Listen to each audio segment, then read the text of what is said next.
Hello everyone, physics educator channel में आपका स्वागत है। आज अपन एक इनफाइनाइट लैडर का इक्विवेलेंट रेजिस्टेंस कैलकुलेट करेंगे।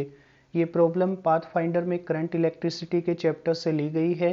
इस प्रॉब्लम में ये दिया गया है, find equivalent resistance of the infinite ladder network between the terminals A and B. तो यहाँ पर देखिए, ये इनफाइनाइट लैडर गिवन है। इसका टर्मिनल ए ये है और टर्मिनल बी ये है। इन दोनों टर्मिनल्स के बीच सर्किट का इक्विवेलेंट रेजिस्टेंस अपने को पता करना है। इस प्रॉब्लम को सॉल्व करने के लिए अपन पहले सर्किट को रीड्रॉ कर लेते हैं। मैं कुछ नोड पॉइंट्स को नाम दे देता हूँ। जैसे इस नोड पॉइंट को बोल देते हैं A1, इसको A2, इसको A3 और इस नोड पॉइंट को बोल देते हैं A4। Similarly in node points को नाम दे देते हैं B1, B2, B3, B4। नीचे वाले नोड पॉइंट्स को भी नाम दे देते हैं C1, C2, C3, C4। Similarly ये नोड पॉइंट्स हो जाएंगे D1, D2, D3, D4। नीचे वाले सभी नोड पॉइंट्स सेम पोटेंशियल पे होंगे। अपन ये कह सकते हैं C1 का पोटेंशियल, C2 का पोटेंशियल, C3 का पोटेंशियल और D1, D2, D3 इनका पोटेंशियल सेम रहेगा।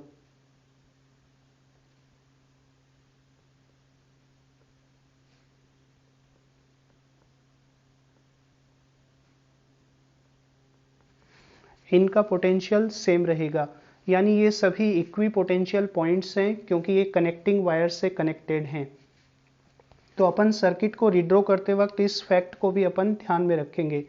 अब सर्किट को रीड्रॉ करने के लिए पहले मैं पॉइंट ए और बी को यहाँ पे रिप्रेजेंट कर देता हूँ। ये नोड पॉइंट है ए और ये नोड पॉइंट ले लेते हैं बी। ए और A1 के बीच एक रेजिस्टेंस कनेक्टेड है, तो मैं ए को रेजिस्टेंस R के थ्रू A1 से कनेक्ट कर देता हूँ। इसी तरह से B को रेजिस्टेंस R के थ्रू B1 से कनेक्ट कर देते हैं।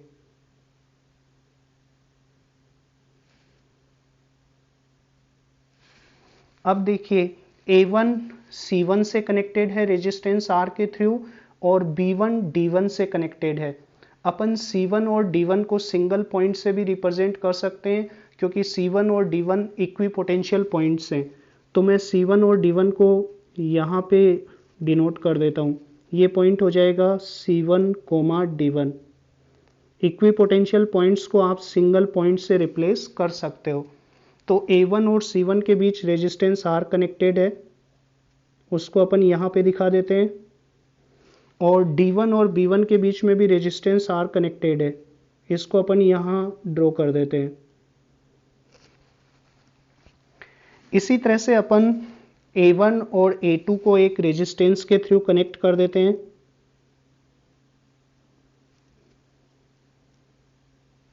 B1 और B2 के बीच में भी एक रेजिस्टेंस R है।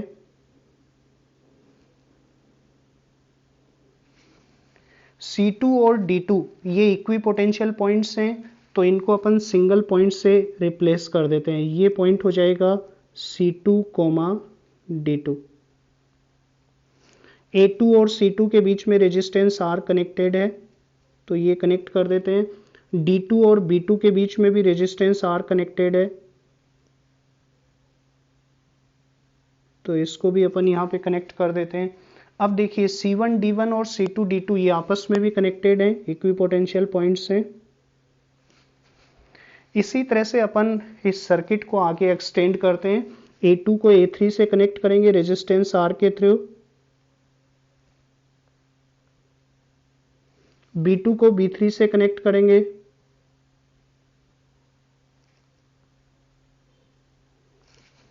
अब C3 और D3 को सिंगल पॉइंट से रिप्लेस कर देते हैं।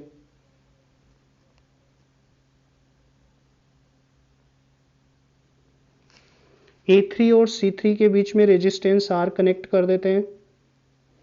D3 और B3 के बीच में भी रेजिस्टेंस R कनेक्ट कर देते हैं। और C2D2 को अपन C3D3 से भी कनेक्ट करेंगे। तो अपन ये देखेंगे ये सर्किट नीचे इन्फिनिटी तक एक्सटेंड होगा, ये सर्किट नीचे इन्फिनिटी तक एक्सटेंड होगा। तो इस तरह से अपन ने इस इनफाइनाइट लैडर नेटवर्क को एक फेमिलियर इनफाइनाइट नेटवर्क के अंदर कन्वर्ट कर लिया है, जिसका इक्विवेलेंट रेजिस्टेंस कैलकुलेट करना बहुत ही आसान होगा। इक्विवेलेंट रेजिस्टेंस फाइंड आउट करने से पहले एक छोटा सा चीज अपन और देख लेते हैं। अगर मैं ये लाइन देखूं, ये लाइन, तो इस लाइन के अबाउट ये सर्किट आपका सिमेट्रिक है। अगर आप इस सर्किट को इस लाइन के अबाउट, मैं इस लाइन की बात कर रहा हूं, इस लाइन के अबाउट आप सर्किट को फोल्ड करो तो ओवरलैपिंग ब्रांचेस में रेजिस्टेंस का रेशियो सेम होगा। तो इस लाइन के ऊपर जो इक्विपोटेंशियल पॉइंट्स हैं उनके बीच में कोई करंट आपका फ्लो नहीं करेगा। तो ये जो कनेक्शंस हैं इनको अपन हटा सकते हैं, इस कनेक्शन को अपन हटा देते हैं, इसी तरह से इस कनेक्शन को भी अपन हटा सकते हैं। तो अपने पास जो इनफाइनाइट सर्किट बन जाएगा वो कुछ इस तरह का रहेगा। मैं इसको फिर से रीड्रॉ कर रहा हूं। ये नोड पॉइंट है ए और ये है बी। ए और A1 के बीच में रेजिस्टेंस R कनेक्टेड है, B और B1 के बीच में भी रेजिस्टेंस R कनेक्टेड है।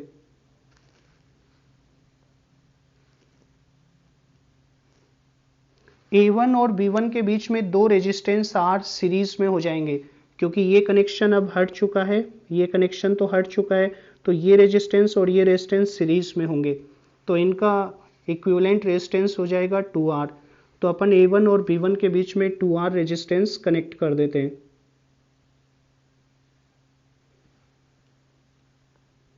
इसी तरह से A1 और A2 के बीच में रेजिस्टेंस कनेक्ट करेंगे R,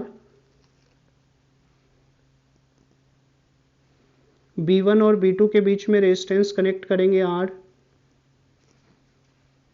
और A2 और B2 के बीच में 2R रेजिस्टेंस अपन कनेक्ट कर देते हैं। A2 और A3 के बीच में रेजिस्टेंस R कनेक्ट करेंगे, B2 और B3 के बीच में भी रेजिस्टेंस R कनेक्ट करेंगे,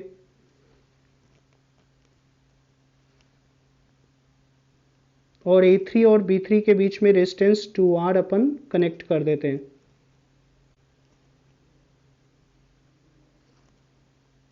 और ये सीरीज आपकी इन्फिनिटी तक जाएगी। अब मैं इस सीरीज को, इस इनफाइनाइट रेजिस्टिव नेटवर्क को मैं नेक्स्ट पेज के ऊपर रीड्रॉ कर रहा हूं, उसके बाद अपन प्रॉब्लम को फर्दर सॉल्व करेंगे। तो देखिए अब अपने पास ये simple infinite chain of resistance है। ये chain of resistance number of links से मिलके बनी हुई है। जैसे इस चेन का पहला लिंक ये है,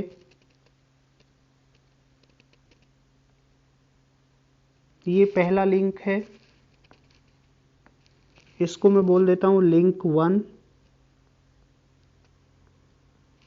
इसी तरह से सेकेंड लिंक ये हो जाएगा,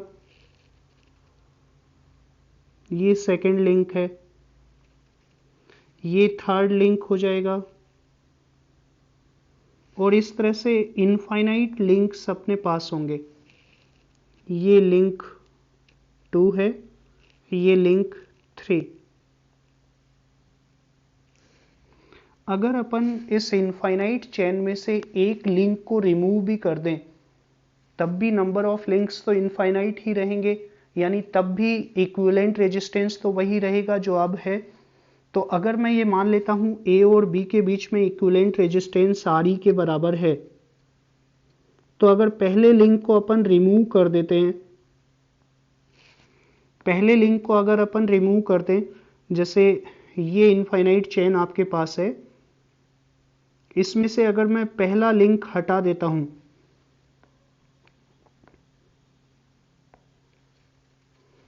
पहला लिंक मैं इरेज कर देता हूं,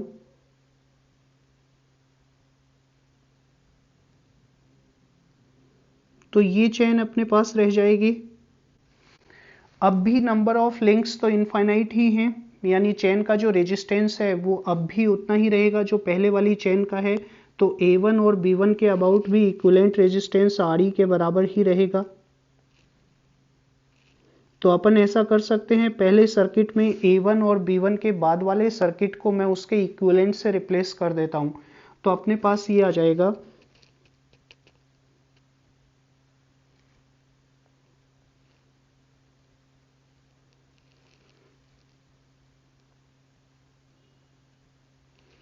ये अपने पास आ जाएगा। पहले लिंक को अपन रखेंगे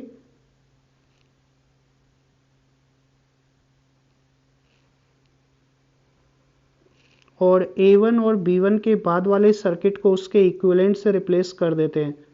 A1 और B1 के बाद वाले सर्किट का इक्विवेलेंट अपन ने RE लिया है, A और B के अबाउट भी इक्विवेलेंट उतना ही आएगा RE के बराबर। तो अब अपन A और B के बीच में इक्विवेलेंट रेजिस्टेंस अपन लिखेंगे। RE की वैल्यू कितनी हो जाएगी, RE इज इक्वल टू, यहाँ पे देखिए ये रेजिस्टेंस और ये रेजिस्टेंस पैरेलल में है, तो पहले इनका इक्विवेलेंट अपन कैलकुलेट कर लेते हैं, जो आएगा 2R plus RE, sorry 2R into RE upon 2R plus RE। और ये इक्विवेलेंट इन दोनों रेजिस्टेंस के साथ सीरीज में आएगा। इन दोनों का जो इक्विवेलेंट है वो इन बाकी दोनों जो रेजिस्टेंस R हैं उनके साथ सीरीज में होगा। तो मैं प्लस 2R कर देता हूँ, ये आपका A और B के बीच इक्विवेलेंट रेजिस्टेंस आ जाएगा। अब अपन इस पूरे इक्वेशन को 2R प्लस RE से मल्टीप्लाई कर देते हैं, तो लेफ्ट हैंड साइड में तो अपने पास ये आ जाएगा 2R RE plus RE square, और राइट हैंड साइड में अपने पास ये आएगा 2R RE plus 4R square plus 2R RE। अब देखिए इस 2R RE से ये 2R RE कैंसिल हो जाएगा, अपने पास एक क्वाड्रेटिक इक्वेशन बन जाएगा RE के अंदर, RE square minus 2R RE minus 4R square is equal to 0। और अब अपन इस क्वाड्रेटिक इक्वेशन के रूट्स फाइंड आउट कर लेते हैं। RE की वैल्यू ये आ जाएगी 2R plus minus square root of 4R square plus 16R square upon 2, और इसको मैं ये लिख सकता हूँ 2R प्लस माइनस रूट 20 को अपन ये लिख सकते हैं 2√5 R अपॉन 2, या इसको अपन ये लिख सकते हैं, 2 को अपन कट कर देते हैं, 1 प्लस माइनस √5 इंटू R। चूंकि रेजिस्टेंस नेगेटिव हो नहीं सकता तो अपन केवल पॉजिटिव रूट को ही लेंगे। RE की वैल्यू अपने पास ये आएगी 1 प्लस √5 इंटू R। ये इक्विवेलेंट रेजिस्टेंस हो जाएगा गिवन इनफाइनाइट लैडर का। तो फ्रेंड्स, मैं आशा करता हूँ ये वीडियो आपको अच्छे से समझ में आया होगा। अगर आपको ये वीडियो पसंद आया है तो प्लीज़ लाइक और शेयर कीजिएगा, और ऐसे ही अदर वीडियोस के लिए आप फिजिक्स एजुकेटर चैनल को ज़रूर सब्सक्राइब कीजिए।